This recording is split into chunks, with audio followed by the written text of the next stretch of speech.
Right, this video is about how to create a consolidation of three sheets. What can be seen here is that the three sheets below are the sales figures for James, Susan, and Peter, and we're consolidating their numbers here in the consolidation sheet. Okay, right, what we do is we go to Data and we go to Consolidate.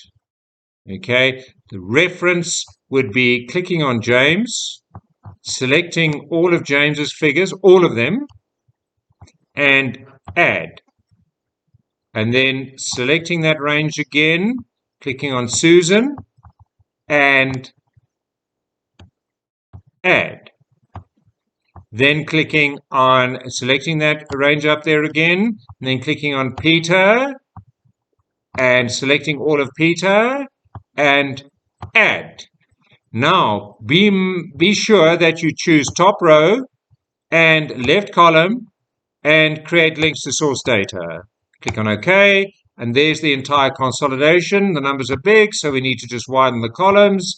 Widening the columns, and please note that clicking the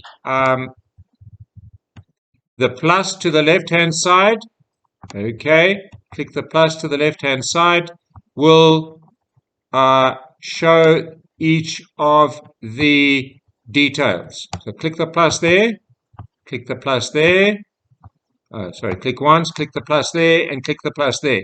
Each of those three cells there would be James, Peter, and Susan. Okay, all right, done and dusted.